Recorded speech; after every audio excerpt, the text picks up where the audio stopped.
Gente, fomos para o segundo turno nas eleições presidenciáveis e aqui estou eu novamente para falar do assunto. Antes de mais nada, gostaria de desmistificar algumas coisas que alguns crentes, eu acredito que eles se confundem ao longo do caminho, lembrando que eu estou falando para o público cristão e normalmente para aqueles que estão aguardando a minha opinião. Não estou aqui para forçar você a fazer nenhuma escolha. Nós vivemos numa democracia, você tem direito de fazer a sua escolha, você faz o seu voto. Agora, o seu direito de escolha não muda o meu direito e o direito de outros de persuasão, através da argumentação. E é só a gente olhar a coerência bíblica. Deus nos deu o livre-arbítrio, o direito de escolha, mas ele tenta nos influenciar positivamente. Né? Em Deuteronômio, no capítulo 30, a partir do verso 15, Deus diz, eu ponho diante de vocês a vida e a morte, a bênção e a maldição. Mas ele diz, escolhe vida. O que ele está dizendo? Eu te dou o direito de escolha, mas eu não posso me omitir deixando de apontar para você qual é o melhor caminho. Então, obviamente, eu quero, como líder cristão, né, com a minha consciência diante de Deus, saber que eu tenho feito o possível para orientar as pessoas de acordo com aquele quadro que eu consigo enxergar. Então vamos lá, primeira coisa, alguns irmãos ficam espiritualizando, a gente não tem que falar de política, só tem que orar. Eu digo, não, a gente tem que fazer tanto um quanto o outro. Enquanto cidadãos do céu, nós temos que orar. Orar pelos que já foram eleitos, né, estão numa posição de governo, orar por aqueles que serão, precisamos orar para que Deus cumpra o seu propósito e a sua vontade, e que temos que orar é indiscutível. Agora, nós não somos apenas cidadãos do reino dos céus, nós somos cidadãos da terra. Enquanto cidadãos da terra, nós precisamos exercer a nossa cidadania aqui, e nós não precisamos achar que o ser cidadão do reino de Deus nos leva a anular a nossa cidadania terrena. Por exemplo, quando Paulo foi preso em Filipos, de maneira injusta, sem respeitar os direitos dele de cidadão romano, ele passa por um julgamento sumário que também foi injusto. No dia seguinte, as pessoas simplesmente mandaram o recado, pode sair da prisão, pode ir embora. Paulo diz o quê? Vocês me desrespeitaram meu direito de cidadão romano, me prenderam sem julgamento e agora acham que vão só dizer para mim, vaza, vai embora? Ele diz, não, vão vir aqui se retratar. Aí a pergunta é, nós vamos olhar para esse gigante da fé chamado Paulo e dizer que Paulo estava de mimimi, que Paulo, na verdade, queria ficar criando caso. Muita gente só teria dito, eu vou embora da cadeia, eu vou vazar daqui, eu vou resolver o meu problema. E disse, não, eu tenho direitos que foram desrespeitados, eu quero que eles sejam reparados. Naquela hora não se tratava nem só de uma questão de indenização moral, algo do gênero. Ele está dizendo, eu quero ser tratado de acordo com os meus direitos de cidadão. E quando nós pensamos nessa perspectiva, é lógico que à noite Paulo estava orando, estava adorando a Deus, viu intervenção, mas o que ele fez enquanto cidadão do reino não muda o posicionamento dele enquanto cidadão da terra. Dá para entender a diferença?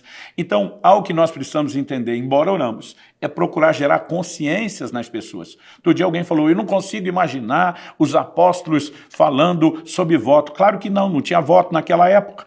Né? O regime de governo era completamente diferente. Agora, hoje, quando a população tem o direito de escolher, a minha pergunta é por que escolhemos errado? Agora, escolher certo ou errado não diz respeito a uma pessoa, se a gente gosta do estilo dela, se a gente não gosta. Nós precisamos entender qual ideologia que ela carrega. E nós estamos hoje diante de dois candidatos. Já falei isso no primeiro turno quando tínhamos outras opções, agora não temos mais. Estamos diante de dois candidatos. Nós temos uma candidatura de esquerda, que já esteve no poder, que saqueou a nossa nação como nunca antes. Nós tivemos, né, a maior roubalheira da história do Brasil praticada, né, por esse grupo. Então, por mais que tenham, e já falei isso no vídeo anterior, descondenado Lula por supostas irregularidades técnicas, ele não foi inocentado, o que dizer do PT e do resto da quadrilha, de toda aquela turma que foi presa? Agora, de uma hora para outra, nós vamos olhar e dizer esses caras são corretos, esses caras são justos? Eu não estou aqui para botar a mão no fogo, né, pelo caráter de Bolsonaro ou seus filhos, que mal conheço, mas a verdade é que a gente fica colocando num patamar muito elevado suposições, acusações que nunca foram comprovadas, que muitas são claramente distorcidas, como a reportagem da Folha de São Paulo, falando de milhões de imóveis adquiridos em dinheiro por um suposto clã, e quando você olha, estão juntando todo mundo, todas as possíveis extensões de desdobramento da família, e quando você vai acessar os documentos da própria reportagem, não tem nada que foi comprado em dinheiro vivo, o que está lá é moeda corrente. Agora, a gente simplesmente pega isso, põe num patamar e joga tudo o que foi comprovado simplesmente no lixo. Então, a minha preocupação é porque as pessoas estão olhando para Bolsonaro dizendo eu não gosto dele. Eu digo para alguns, e você acha que eu sou empolgadíssimo com o estilo, a maneira dele de falar e de lidar? Não, mas já falei isso antes e repito, o homem fala bobagem, fala, mas Dilma fazia o quê? E de repente nós queremos esse mesmo povo de volta só porque nós não gostamos do jeito dele de falar?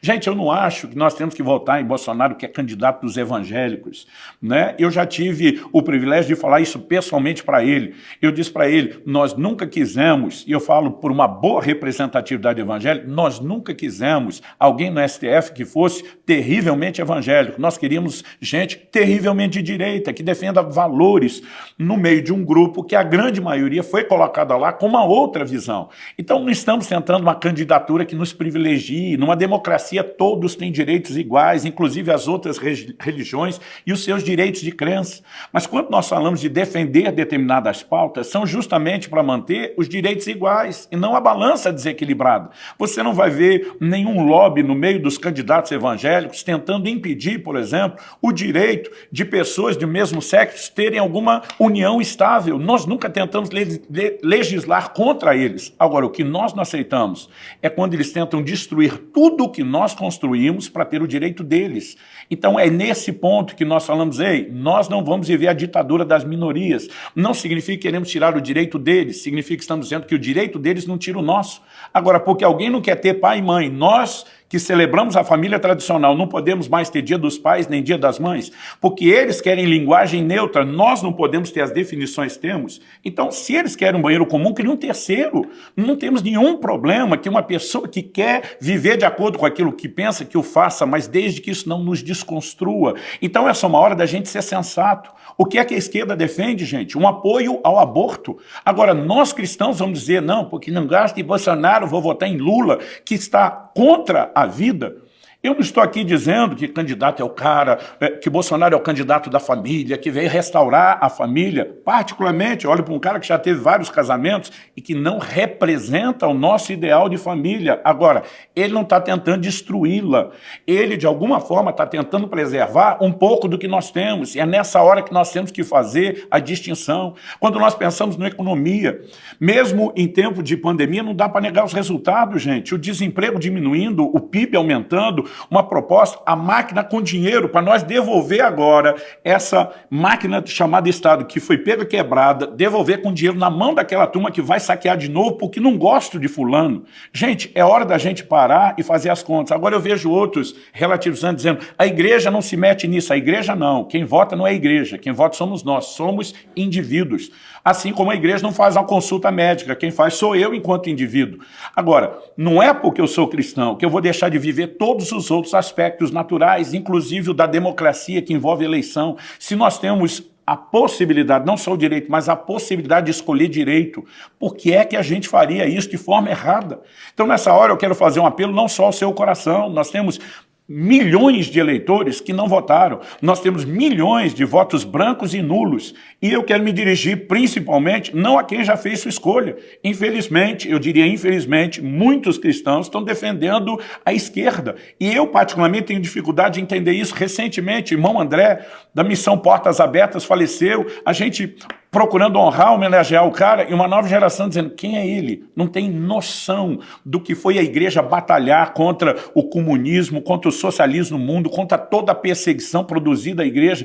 E agora, a nova geração simplesmente diz, nós queremos isso, aquilo que nos custou tão caro como igreja, que custou tanta perseguição ao evangelho. Aí eu vejo gente relativizando, não, uma nação predominantemente cristã não vira comunista da noite para o dia, isso é um processo de décadas. Realmente é um processo de décadas. Agora, quantas décadas já passaram com eles tentando reprogramar a gente? E nós simplesmente vamos oferecer às próximas dizendo, continue o processo de vocês, e a gente fica aqui sentado, quieto, de forma passiva, aceitando isso? Gente, não dá. Não dá. Não dá para ter uma consciência cristã e apoiar aborto. Não dá para ter uma consciência cristã e simplesmente apoiar esses valores e essas bandeiras que estão sendo levantadas. Agora, isso significa que a gente vai concordar com tudo que Bolsonaro diz? Não. Eu, particularmente, não Sou alguém que vai aderir ao uso de arma. Não quero ter arma em casa.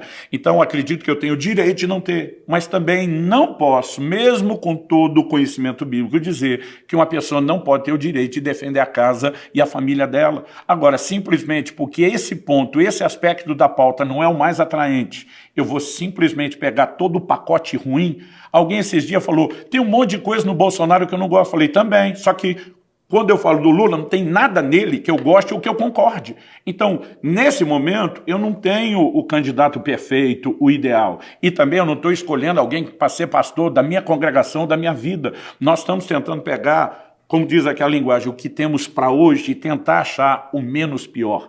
Essa linguagem dentro da democracia do menos pior não é de hoje, já remonta à época da Grécia, da Roma Antiga. Quando temos opções limitadas, a gente tem que fazer a melhor escolha dentro das possibilidades. E, gente, não dá para simplesmente engolir uma conversa de descriminalização das drogas. Agora, de repente, nós estamos simplesmente tentando relativizar valores que pregamos e proclamamos há tanto tempo em nome de uma suposta conduta emocional, de dó de alguém que pode estar sendo julgado pelo sistema, enquanto estamos favorecendo o tráfico e toda a desgraça que as drogas têm produzido, e nós vamos simplesmente dizer, não, nós queremos isso, porque não gostamos do jeito que o Bolsonaro fala.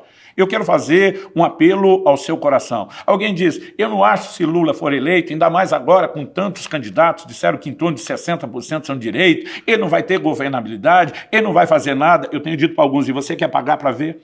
A questão não é nem o quanto ele vai fazer em termos das leis da nação. Ele coloca as próximas 2 indicações do STF do jeito que quiser, se entrar lá dentro. Ele vai distribuir e negociar os cargos e as influências de novo, né, como já fizeram antes em vários. Não estamos falando de um mandato, em vários mandatos. Estamos falando de pelo menos 3 mandatos e meio. Isso foi comprovado. E nós vamos simplesmente entregar a nação de mão beijada, de novo na mão dessa turma. Gente, alguém me perguntou outro dia, se Lula for eleito, você vai orar por ele? Claro, a Bíblia manda orar pelas autoridades. Se for, eu vou ter que orar por ele. Nesse momento, estou orando para que ele não seja eleito. Nesse momento, estou orando para que o quadro não aconteça dessa forma.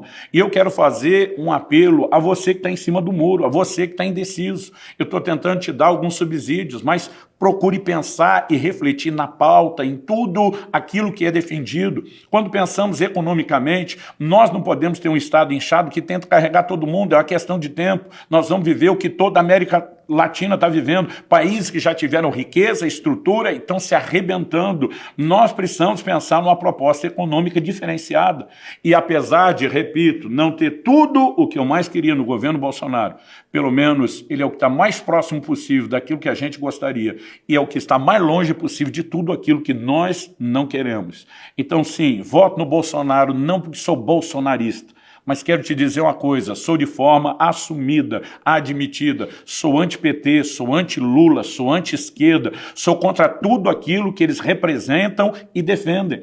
Então não podemos simplesmente nessa hora ser emocionais e confundir as coisas.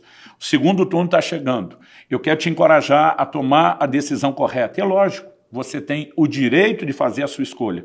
Eu só quero cumprir o meu papel enquanto cidadão, dizendo, eu também tenho o direito de tentar te persuadir e te dar elementos que te ajudem a pensar, para que você não seja só embalado, deixando que a mídia decida o que é que você vai pensar sobre quem. Quais são os interesses dele? Por que que essa mídia, que é tão forte, não só no Brasil, mas no mundo, é tão controlada pela esquerda? Nós precisamos parar e pensar em tudo isso. É hora de fazer uma escolha, é hora de simplesmente nos posicionarmos para que não chegue o momento de depois a gente amargar com arrependimento, como Venezuela, como Nicarágua, como Argentina, como Colômbia, como muita gente já está fazendo. Então, pense e ore a respeito disso. No último vídeo falei a respeito de como tenho orado e jejuado pela nação, no sentido de dizer um compromisso de lutar, não só enquanto cidadão terreno, mas enquanto cidadão do reino de Deus, no sentido de dizer que não estamos brincando com as coisas. Não estou aqui para te dizer que Deus mandou você votar em alguém, como alguns distorcem deliberadamente o que a gente fala. Eu acho incrível que alguns desses se orgulham de ser estudiosos, de ter um perfil de bons interpretadores, não conseguem prestar atenção no que a gente diz, porque são emocionais naquilo que houve. Não estou te dizendo que Deus mandou fazer. Estou te dizendo que eu, enquanto cidadão, quero te influenciar por conta dessa perspectiva, por conta daquilo que enxergo. Não quero deixar o vídeo longo, mas quero te encorajar. desça do muro, espero que desça para o lado certo, influencie o maior número possível de pessoas. Nós estamos no meio de uma guerra, vamos continuar orando, vamos continuar jejuando, mas o que fazemos enquanto cidadãos do reino de Deus não muda o que devemos fazer enquanto cidadãos da terra. E o que fazemos enquanto cidadãos da terra também não muda o que devemos fazer enquanto cidadãos do reino. Procure